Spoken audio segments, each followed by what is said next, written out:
Thanks a lot for including us in the program. So this is joint work with Vadim Alenev and Stan van Neurenburg, who are both at NYU Stern. And as Rodney was saying, this is a paper about GSE reform. So the motivation for this paper is really relatively straightforward. So the U.S. government has a very large footprint in mortgage finance. So these numbers are nothing new for people in this room. So over the last 5 years, they've accounted for 80% of all the new mortgage originations. They also account for roughly 60% of the stock of outstanding mortgage debt. And there's been plenty of institutional papers that have been written on the GSEs.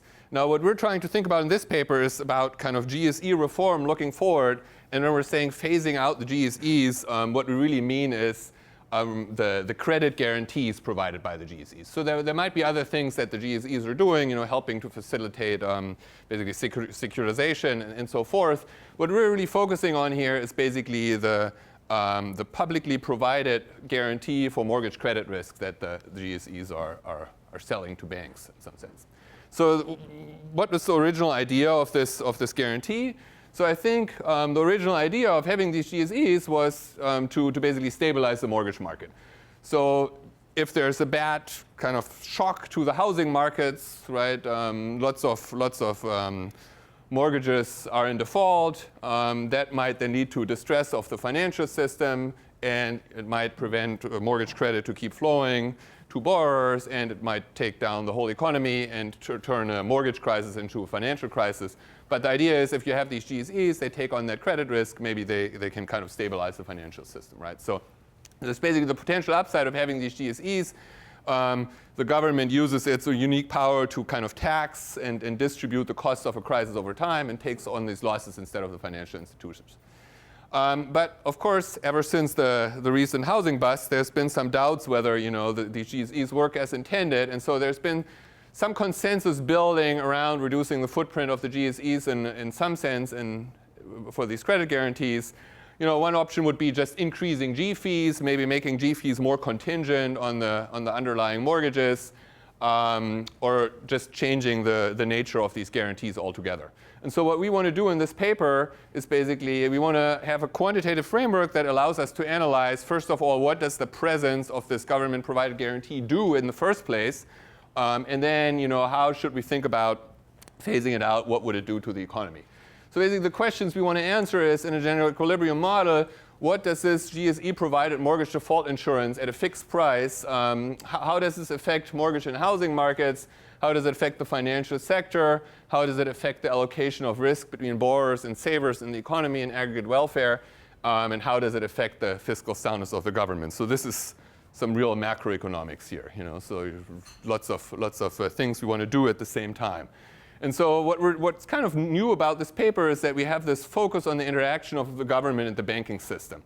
So basically, our model features both a government and financial intermediaries, and these guarantees that the government offers, they protect the bank's assets, right? And at the same time, we're also going to have bailout guarantees for the banks, so deposit insurance, that basically protect the bank's liabilities.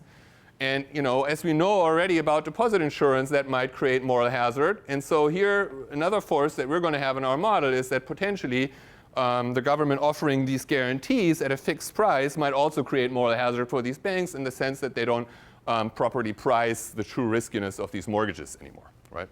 So the trade-off is then, in some sense, on the one hand, the ability of the government to provide a cushion in crisis versus the moral hazard that's potentially created by the presence of these guarantees. And and the findings and the methodology of this paper kind of extend beyond the specific question of GSE reform, and we have some follow-up work that looks at some other questions using the same framework. But here specifically, we're interested in analyzing the effects of GSE reform. So what do we find? So basically, first of all, we find that for a long time, these guarantees were in some sense underpriced, and the presence of these underpriced guarantees in the market led to lower mortgage rates and more mortgage debt and higher house prices. it also increased financial fragility. So here you would think, okay, so maybe it might increase mortgage rates and house prices, but doesn't it also make the financial system more stable? Actually, what we find is that it increases financial fragility, so it increases bank leverage on average, and it also increases the default rate on mortgages. And all this happens without a noticeable improvement in the stability of mortgage provision. So this initial channel that we were thinking might be present, that somehow the presence of these guarantees helps to stabilize the financial system, we do not really find that, but we do find quite a sizable effect for this moral hazard. And so this then means that actually if you would completely phase out these guarantees, which we will do in the model by just increasing the G fee to a value that nobody would want to buy the guarantees anymore, we would actually get an aggregate welfare gain of about 0.6%.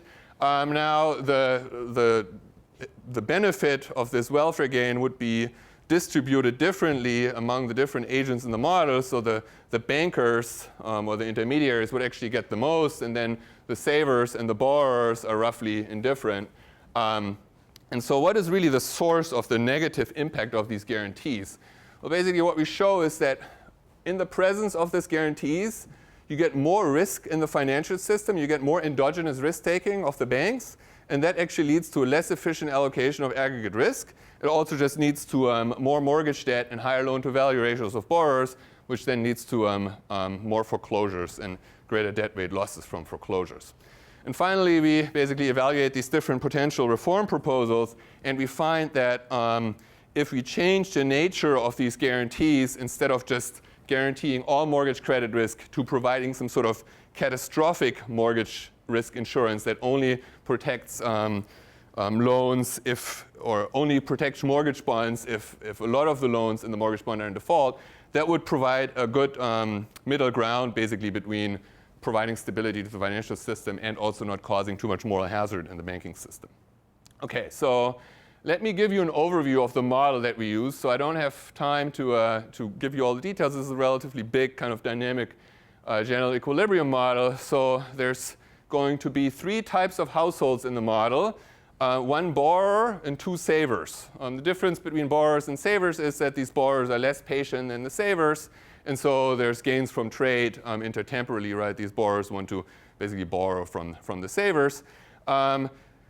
These borrowers then own houses that they use as collateral to take on mortgage debt. And they have a standard kind of LTV constraint that limits the amount of mortgage debt they can take on. They have to fund part of the mortgages with the home equity. Then there's these 2 types of savers. We call them risk takers and depositors. They're different in their risk aversion. So these depositors are very risk averse. And these risk takers then function as intermediaries between the borrowers and the depositors. And so they grant the mortgages to the borrowers, and they fund these mortgages partly by issuing risk-free debt to the depositors. Now, the government intervenes in 2 ways in this system. First of all, the government makes sure that these deposits here are truly risk-free. So the banks in our model have the option to default. And if these banks declare bankruptcy, then that usually means that the value of their assets is less than the value of their liabilities, so there wouldn't be enough assets to go around to really pay off these depositors. So then the government will pick up the shortfall, right, and will make sure these deposits are really risk-free. So this is basically like limited liability for the risk takers and deposit insurance for the depositors. And then the second way the government intervenes is through a provision of these guarantees. So basically, these risk takers here, when they originate a mortgage, they can either decide to kind of keep it as a portfolio loan, so do not buy a credit guarantee from the government for it, or they can decide to buy this guarantee. If they buy the guarantee and a loan defaults, then they will just get a prepayment of the face value of the loan. So it'll trigger a default-induced prepayment. So that's the 2 ways in which the government intervenes. Okay, so let me give you some more details on these pieces. First of all, the mortgage contract. So here our goal is really to capture kind of the main different sources of risk in mortgages. So first of all, they're going to be long-term loans so that there's interest rate risk. And so we're going to model these as perpetuities with geometrically declining payments. And these bonds are going to have a face value, right? And so the face value F is basically a parameter that we're going to estimate that's going to show up here at different points. they're also defaultable. So each period, each of these borrowers in our model receives an idiosyncratic house valuation shock. And then the value of the house after each borrower receives the shock is omega I, the value of the shock, times P, the house price, times K, the number of units of housing capital that the borrower has. And so then these borrowers jointly will decide to optimally default on part of their mortgage debt. And then lenders will seize these foreclosed houses as collateral, and the debt that was secured by the houses is erased. And so then the cross-sectional dispersion, sigma omega, of these omega shocks basically determines the aggregate credit risk in the economy. And thirdly, these mortgages are going to be prepayable. So there's going to be an option to prepay a fraction of the outstanding debt at the face value, subject to a convex cost. So that's basically a form of prepayment risk in the model. Right? So these are the three features of these mortgage contracts. And so then there's basically this large family of borrowers who choose every period optimally how much to consume, how much houses to obtain, how much mortgage debt to take on. So this could be either positive or negative, so they just adjust the amount of debt. They can also prepay some of their debt, or they can default on some of their debt. So they will optimally choose this default threshold. And so this choice problem is subject to a standard budget constraint. And then just to clarity, so the law of motion of mortgage debt for these borrowers is they come into the period with a certain amount of debt A, and then they add new originations, we subtract the prepayments, and they're also going to default on part of their debt, and then this debt only has a limited duration, so some of the debt kind of depreciates. And so then that's the new amount of debt for the next period. And so then there's a collateralized borrowing constraint, so just the standard kind of Kiyotaki-Moore constraint for these borrowers that says that the total face value of their debt at any given time must be less a fraction of the market value of their housing capital. And then there's a prepayment constraint that says you can't prepay a negative amount. Okay, so that's the borrowers. Now let's talk about the intermediaries, the risk takers. As I said, those are the agents who intermediate between the borrowers and the depositors. The risk takers basically have two choices, or you can break down the decision problem in two stages. At the beginning of the period, they can always decide to declare bankruptcy. If they declare bankruptcy, then this will trigger liquidation of all their assets and liabilities. The government will cover the shortfall for the depositors in case the assets are less than their liabilities. So it's basically a form of deposit insurance. We also need some technical assumptions here to make this problem well behaved. They basically have to have this stochastic utility penalty to kind of make the problem still differentiable, but this is just really a technical assumption, and we've played around with these parameters. They don't really change anything about our results. So basically, what does this mean? This risk taker bankruptcy means that there's limited liability in the model and also deposit insurance. And so now this is kind of the key part of the choice problem of the risk takers. So once they've decided not to go bankrupt, they basically face this portfolio choice problem. Each period they decide how many mortgages to originate, and they can basically originate two types of mortgages. They can originate either what we call a private mortgage bond, that is basically exposed to the full credit risk of these borrowers. So basically for the fraction of mortgages that do not default of these private mortgage bonds, the payoff next period is going to be a coupon payment plus the market price of these mortgages. But if a fraction of mortgages default, then they will just get the recovery value, which depends on the house price. They can also buy a guaranteed mortgage bond. If they buy a guaranteed bond, they in addition have to pay this G fee, gamma, right? And so if they buy this additional insurance, then the payoff of the bond is going to be a coupon plus, for the bonds that don't default, they get the market price, but now for the bonds that default, they get the face value. So you can see here that the risk that you eliminate is basically this default risk that the recovery value depends kind of on the current market prices. Here you just get basically, it just triggers a prepayment of the mortgage. And then they also, the third asset they can choose to hold is risk-free debt, and they will always go negative in this because that's basically like issuing deposits. So then they're subject to no short sale constraints for these both types of mortgage bonds, and there's a leverage constraint. It's kind of a Basel-style regulatory leverage constraint that says the combined value of their mortgage portfolio with these are kind of capital requirements here, right? These psi values, this is the capital requirement for the private mortgage bonds. This is the capital requirement for the government insured mortgage bonds. This has to be greater than the amount of debt they issue, right? Okay, so that's this choice problem of the risk takers. And the final two pieces of the model are the depositors and the government. The depositors solve a very simple intertemporal choice problem. They're very risk averse. They only invest in the risk-free bonds. And the government follows a passive tax and spending rule. The government revenues include, well, they just tax aggregate income. So this is an endowment economy. There won't be any sort of kind of the taxation is just a fraction of the endowment each period. Then they get the revenues from guarantee fees. And this is the mortgage interest rate deduction, so that reduces their tax revenues. The expenditures of the government include both payouts on the guarantees. So if some of these mortgages default and they have sold guarantees to the banks, then they need to pay out on these guarantees. Also, if the intermediaries go bankrupt, then they have to bail them out. And so kind of the negative wealth of these intermediaries basically enters into government expenditure, right? And then the government just has this intertemporal budget constraint where they just kind of roll over their debt at current risk-free bond prices. And we impose the transversality condition on this to make sure it stays bounded. But in the simulation, it never really matters. It's just to solve the model and keep it stationary. Okay, so then the competitive equilibrium means that you have these choices here for borrowers. You have all the choices for risk-taker households. And for the depositors, the prices that the model determines are the mortgage bond price, the risk-free bond price, the risk rate, and the house price, such that these asset markets, the corresponding asset markets clear. The market for risk-free debt, so government debt has to be equal to the deposits the risk takers issue and then the holdings of the depositors. This is the market for mortgage bonds. This is the market for housing capital.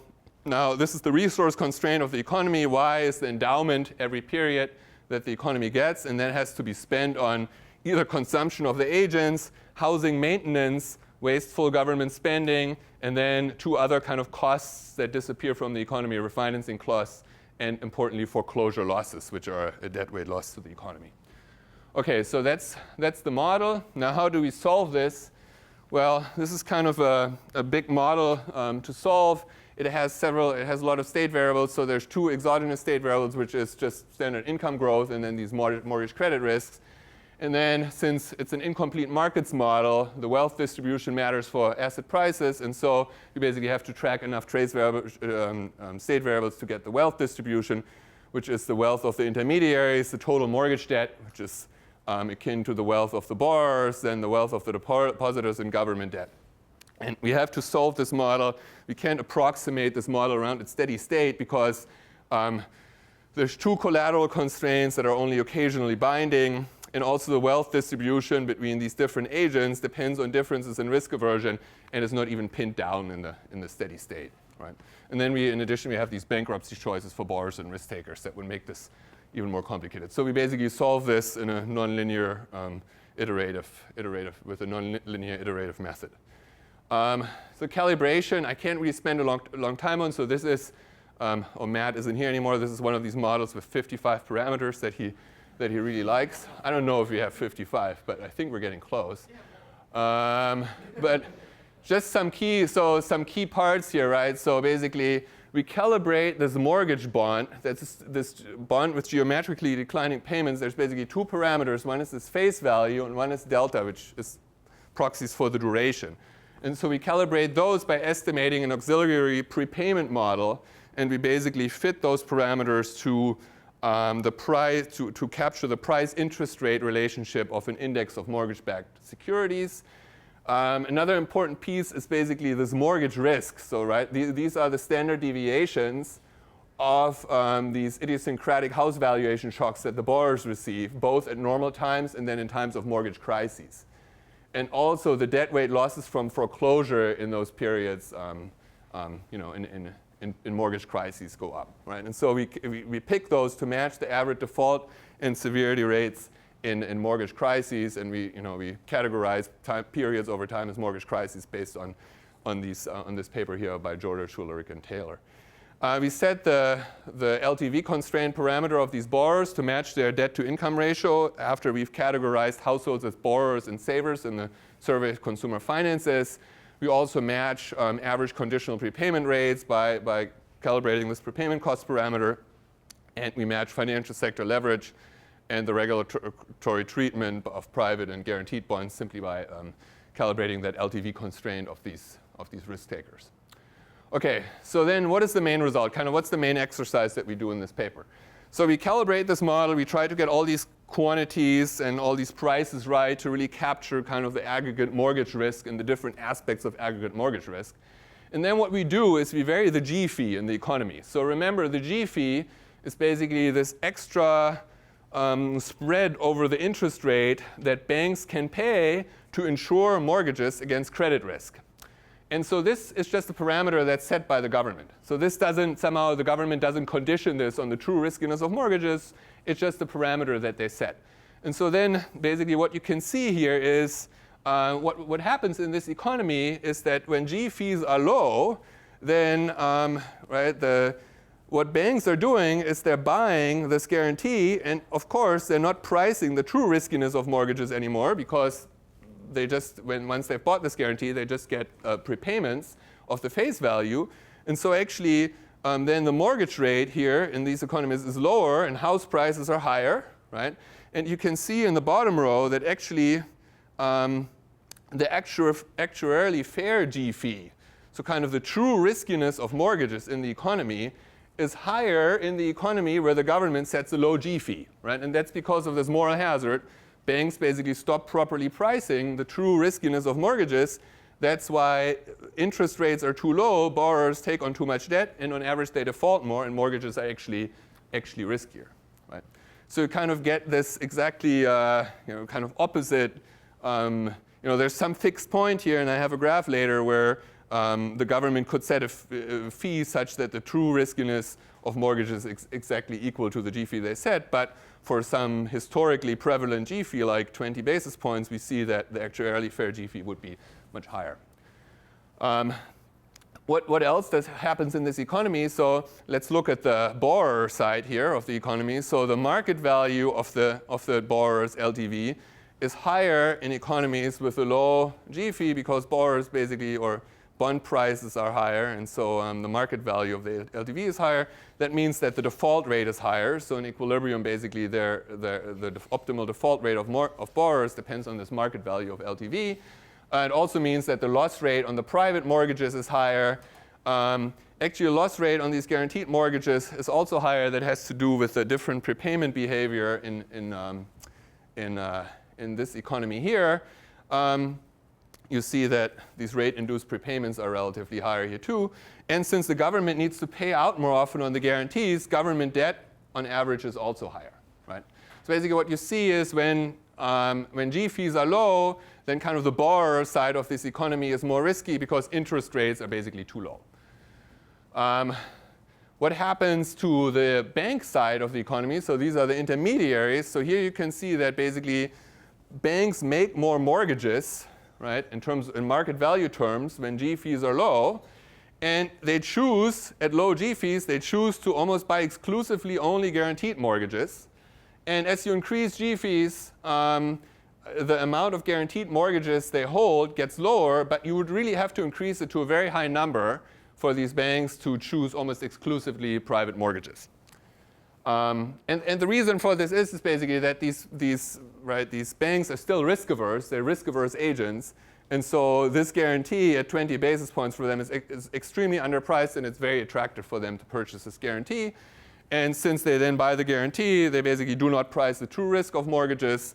And so that makes the economy overall more risky. Another thing that goes on is, and this is kind of a subtle effect, since they now only hold these guaranteed mortgages, the assets that they're holding in this economy are actually less risky as such than the assets they're holding in an economy where they only hold private mortgage bonds.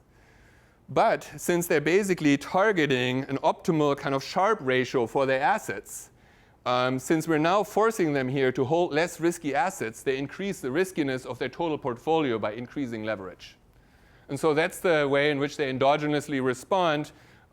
We basically offering them a less risky asset to hold, and they respond by then increasing the riskiness of their total portfolio in some other way, in this case, through higher leverage, right? And so you can see that basically bank leverage here in this economy is much higher on average, and the fraction of periods where their leverage constraint is binding is much higher in this economy than in that economy. Okay, so let's talk about welfare a little bit. So basically, we just have a utilitarian welfare criterion here. We just basically aggregate the value functions of these agents with population weights. And so what we can see is basically that welfare increases. So basically, if we increase the G fee, then less of these banks choose to hold guaranteed mortgages. We get less moral hazard, and the welfare in this economy increases.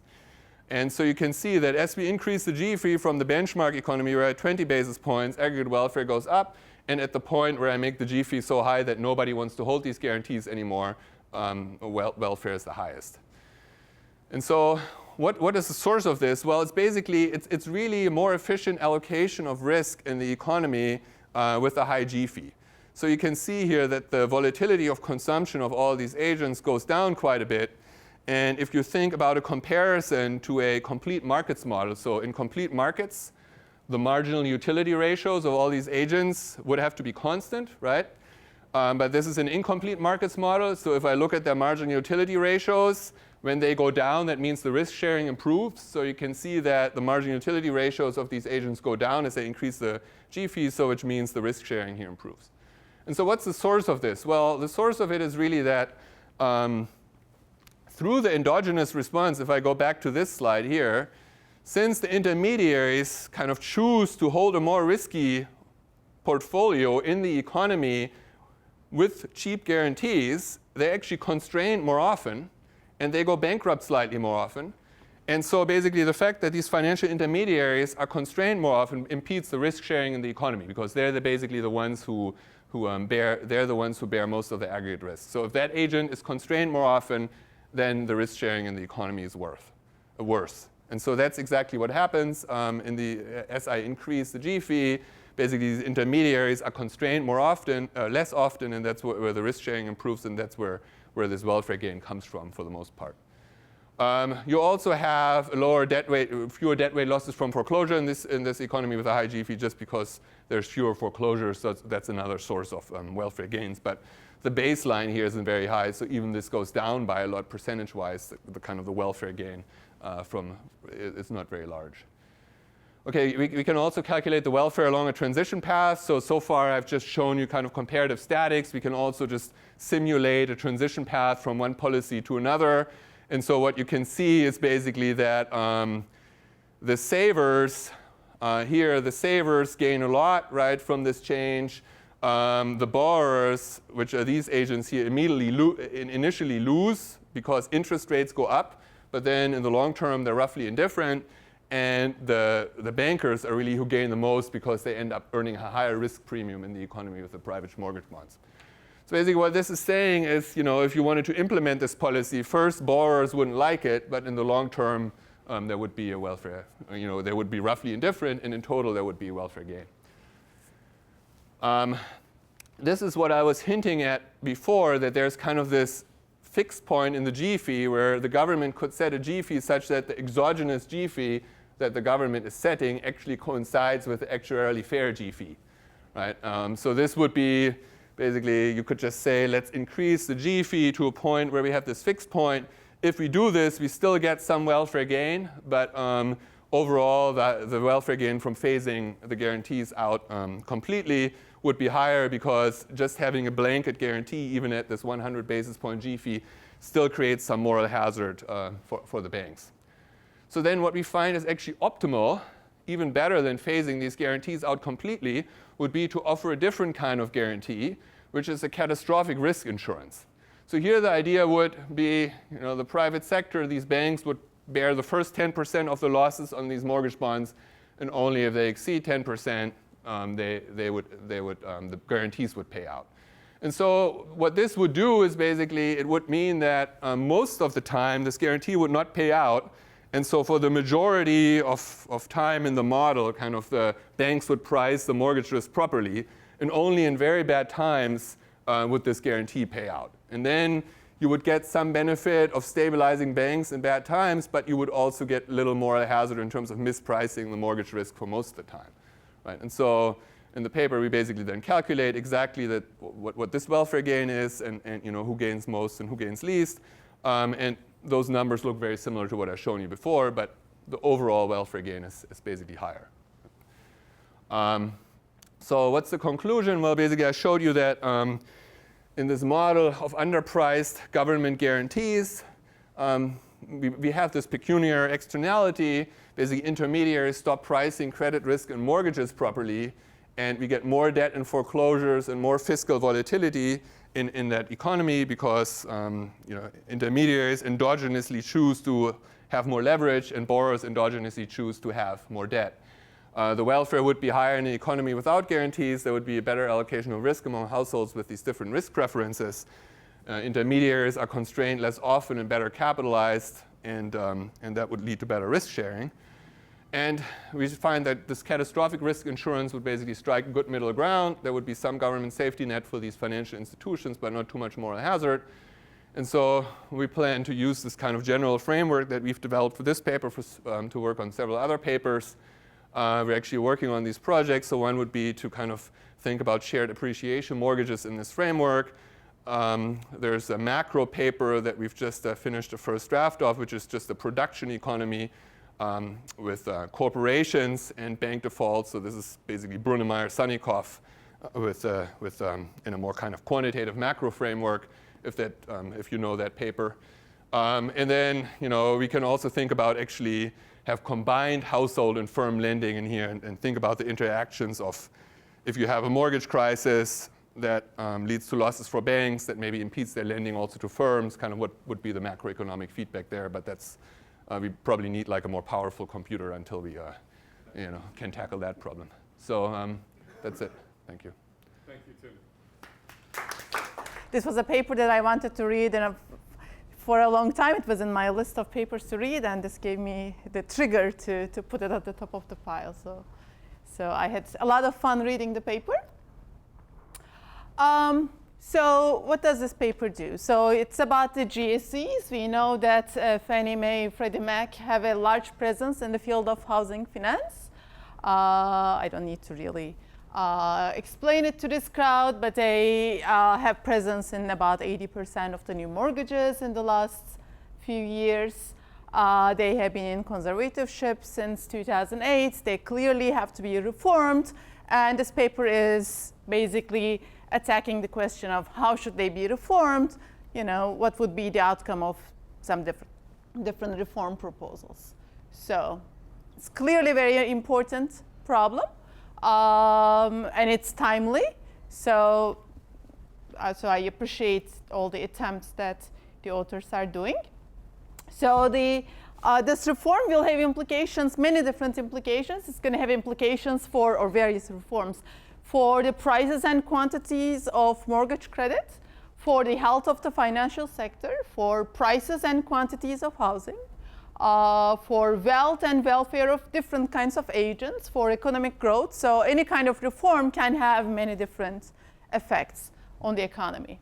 And this paper will have a say about some of them. So of course, they have to make some modeling choices. Some of the items will be left out, like economic growth, which is going to be exogenous in this paper, or the supply of housing is going to be fixed, but they're attempting to answer basically the effect on many of these things. Okay, so what does the paper do? So Tim did a good job of simplifying it quite a bit. So it builds a large-scale general equilibrium model to provide a quantitative answer. Not just the qualitative, but a quantitative answer to many of these questions. So it's a modeling through the force. You should see it. There are many interesting features in the model. For example, we have a very realistic mortgage structure. We have long-term bonds that come with default and that come with prepayment. That by itself is a big challenge. On top of that, we have several different sectors, different types of households. We have government. So there are a lot of moving pieces in there. The challenge, though, is that it's a little hard to keep up with all the moving pieces in there and identify.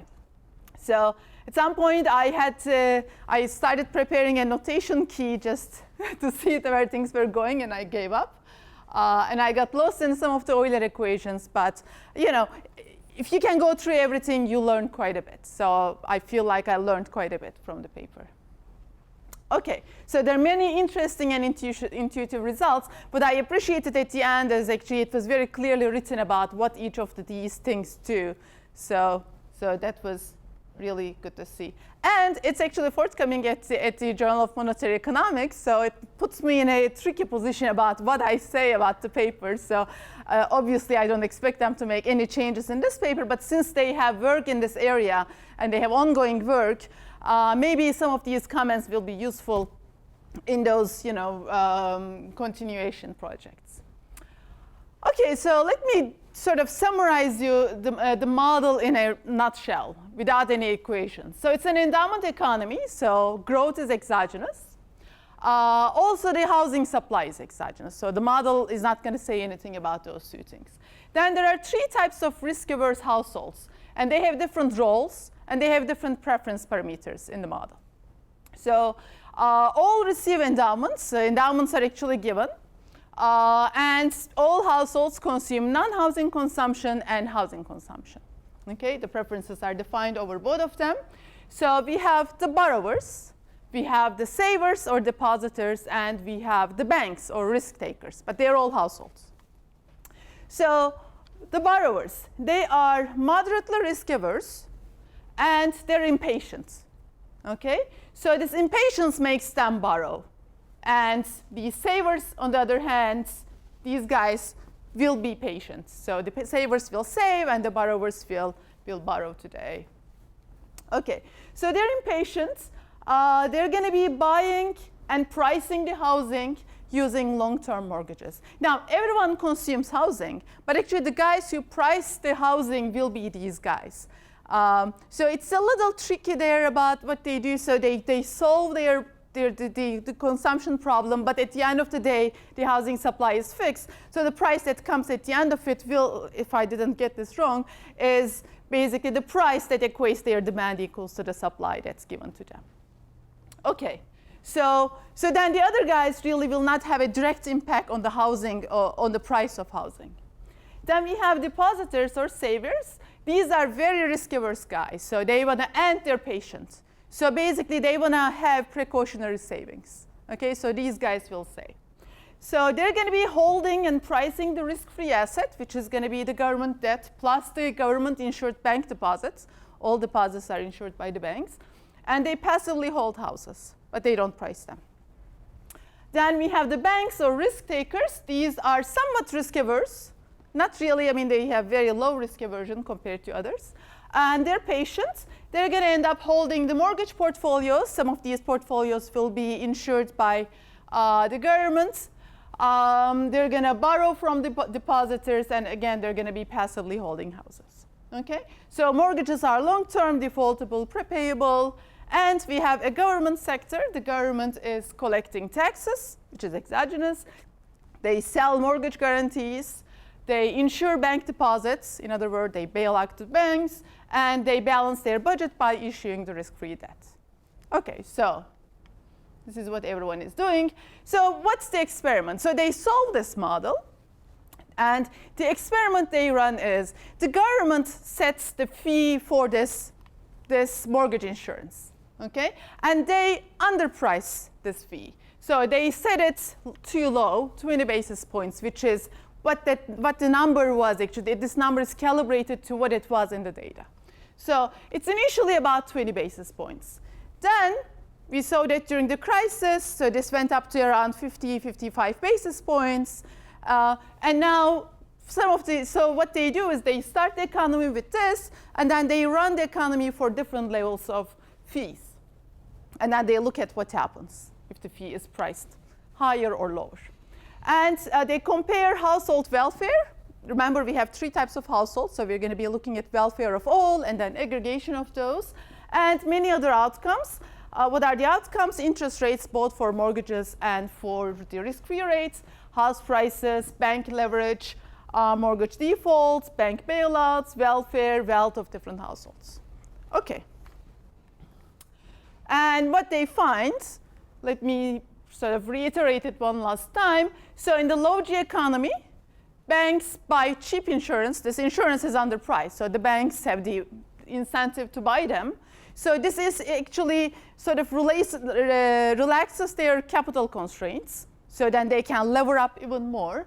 This increases their leverage. Also, they want to also increase the return, the Sharpe ratio of their portfolio. They're going to increase their leverage, and they're going to provide more mortgages. So with the fixed housing supply, house prices are going to rise. The mortgage quality drops because you just increase the mortgage supply, the quality drops, the defaults rise. This increases the debt weight costs, basically due to foreclosures. And in bad times, the banking sector becomes fragile as a result of all those.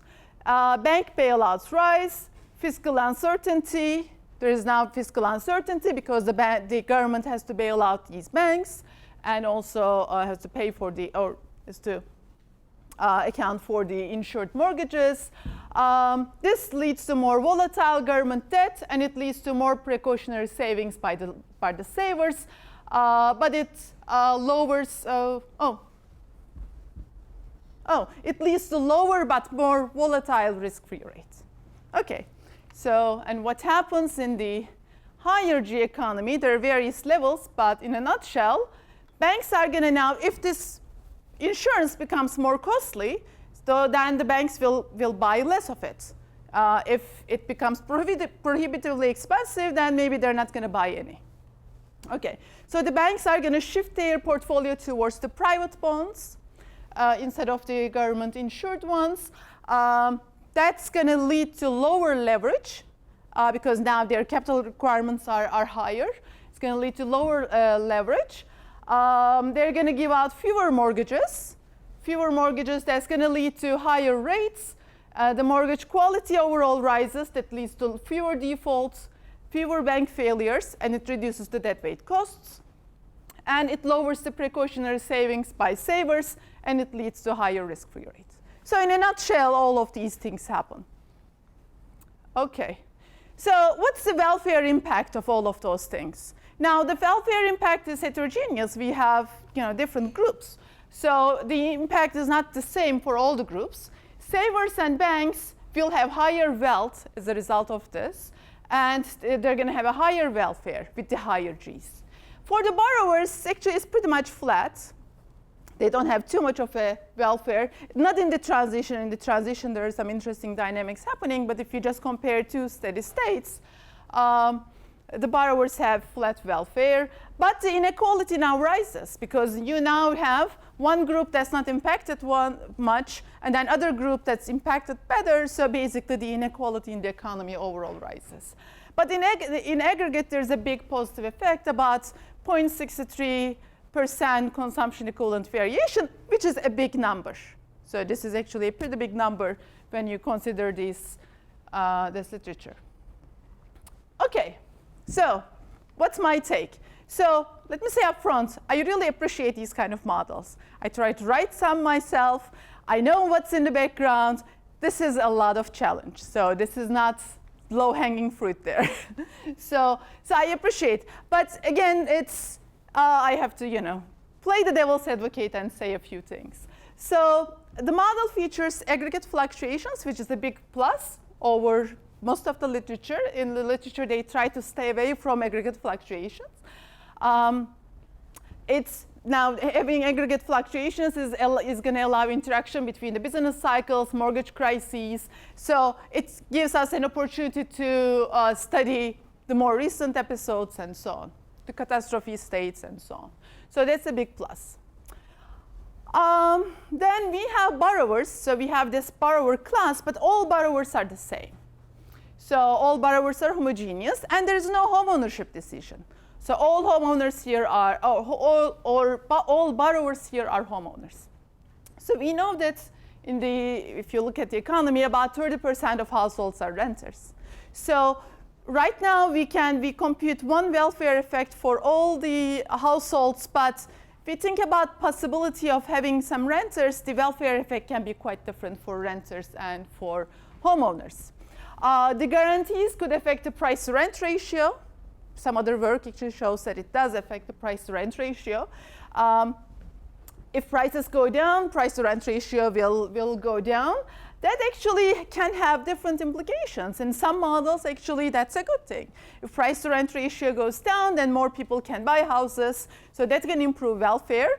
But on the other hand, if that may also lead to other problems. If the people who are rationed mortgages now are the low-income people who will be locked out of the system, maybe it's going to reduce their welfare. So the welfare implication of having the renters there is actually not obvious. Okay? So there's some sort of work there that's already cited by the paper that can show conflicting results about what would happen if we had borrower heterogeneity. So housing consumption is not really a choice here. It's given, basically. But the wealth distribution across households, different households, varies with these experiments. So some households get wealthier, yet their sort of housing consumption stays the same, or the fraction of housing they consume stays the same. And that made me thinking so savers actually in the economy and in the calibration, savers are more than half the population. They have more income, and now they have more income and housing wealth in the data, not in the model. But they don't price houses. All the houses are priced by borrowers. So is this really what's happening? And if somehow we could do the counterfactual and allow the savers also to have an influence on prices, would these results go through? I'm not sure about that. Another thing is actually, so there was a statement somewhere in the paper that said that reform leads to lower prices. And despite lower prices, borrowers still benefit, or they're not hurt by the reform. So that actually confused me a little bit, because in these models, and I have a paper actually with a similar type of setup, lower prices are actually typically liked by the agents. They're not disliked, but they're liked. And I look at the budget constraint, and I couldn't quite make up, why higher prices would hurt agents. Actually, sometimes surprisingly, everyone likes lower prices. The maintenance costs are related to house prices and so on. So that confused me a little bit. The mortgage structure is realistic but very complicated. And the prepayment feature it seems to play actually a non-trivial role, which may be quite interesting, but also it complicates things so much that I know that you didn't have this before, and then you were made to include this into this model. But I think in the future, I really appreciate reading slightly simpler papers. So maybe something to keep in mind. And this is something that we already talked about, so we can skip that. And lastly, I'm an asset pricer, so I care about these preference parameters. Do we really need different patients and risk aversion together? And if we didn't, if we had one or the other one, what would happen? I personally would be interested in knowing that. So some comparative statistics would really help me understand what's going on. Okay, so my conclusion, it's a cool paper. It's tackling a big, important, timely, difficult question. But there are many moving parts that are challenging, but I also appreciate that there are really no simple solutions. So thank you. I've read a lot of theory papers, and I've sat through a lot of talks with theory papers, and this was by far the best talk I've been through.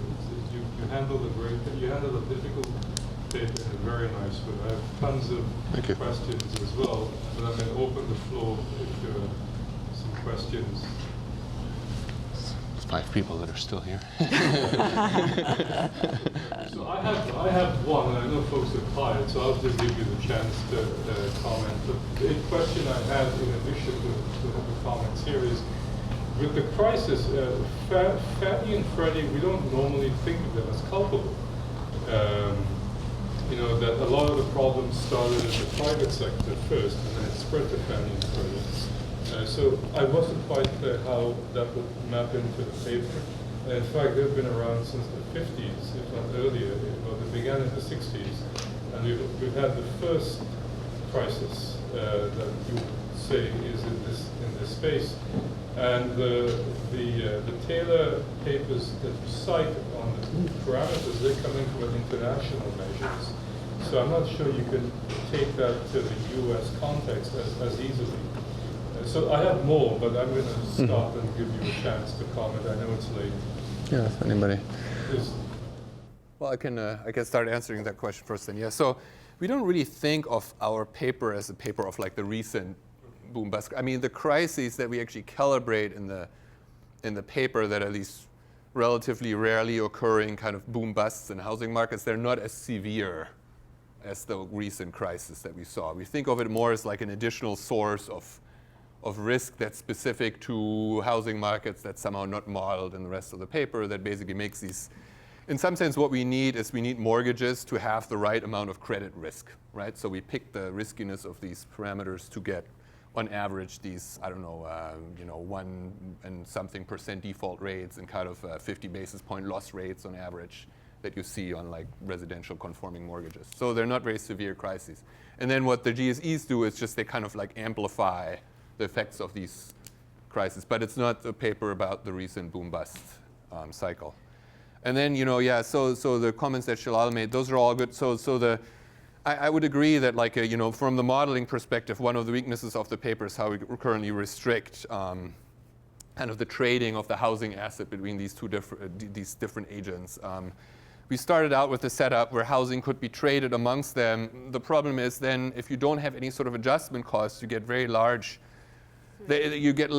shifts of the housing asset between these different groups of agents. Very counterfactual, right? Like sometimes the borrowers will hold like almost all, and then the savers. So then you would have to put in some adjustment costs, and then it makes it even more complicated. And so, there was some trade-off. We wanted to kind of understand the effects in our own paper still, and so we had to kind of like limit this. But yeah, so a problem is that the implications might be different if the savers would also price housing. And another thing about these different parameters actually, so you do need less patient borrowers and patient savers kind of to get this initial some sort of gains from trade from these different agents, so that one guy wants to borrow, one guy wants to save. You do not need really a different risk aversion.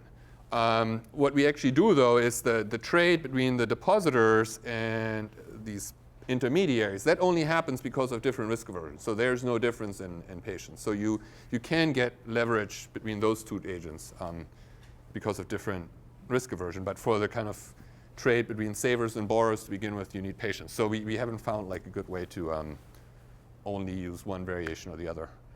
And then, the thing you said about like how high house prices would ever be good for borrowers, I think you're right about this. I don't know. I mean, maybe we can still, catch that in the paper. You're right. Like if house prices are high in this endowment economy, housing maintenance is higher. So that's usually like it's bad for agents. You're right about that point. Thank you. Well, thank you. Thank you, guys. I'm sorry. Well, it seems to me that you're worried about ensuring the situation, the G for the government and the banks, and why not have some sort of insurance for the homeowner himself? Because there's a trade there which may actually change incentives on both sides. Mm-hmm.